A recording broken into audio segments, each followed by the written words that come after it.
बाकाहा बिस्मिल्लाह meme कहा मोहम्मद सल्लल्लाहु अलैहि वसल्लम मोहम्मद सल्लल्लाহু আলাইহি ওয়াসাল্লাম কা 570 খ্রিস্টাব্দে 12 রবিউল আউয়াল মাসে সুবহে সাদিকের সময় সৃষ্টিগুলোর শ্রেষ্ঠতম নিয়ামত আল্লাহর হাবিব নূরে মুজাসসাম সাইয়্যিদুল মুরসালিন রাহমাতুল লিল আলামিন যে নবী দুনিয়াতে না আসলে আমার আল্লাহ আসমান জমিন ক্ষুদ্র থেকে পাহাড় পরিমাণ কোনো কিছু সৃষ্টি করতো না সেই নবীর আগমনে আমরা খুশি নাকি বেজার খুশি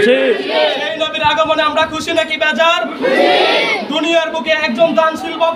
দানশীল একজন দানবীর মানুষ যখন দান করে সে দান করে খুশি হয় যখন একজন ভিখারি সে দান গ্রহণ করে সেই ভিখারি তখন দান পেয়ে খুশি তেমনি করে হযরত মুহাম্মদ সাল্লাল্লাহু আলাইহি ওয়াসাল্লামকে আমার আল্লাহ দুনিয়াতে পাঠিয়ে খুশি হয়েছেন আমরা আমাদের নবী সর্বশ্রেষ্ঠ নবী হযরত মুহাম্মদ সাল্লাল্লাহু আলাইহি ওয়াসাল্লামকে পেয়ে খুশি হয়েছে ঠিক কি না ঠিক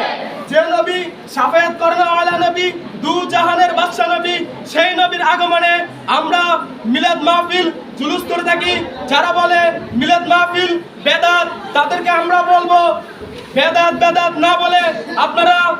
মিলাদুন নবী কায়েম করুন ফতুয়াবাজি বন্ধ করুন ঠিক কি না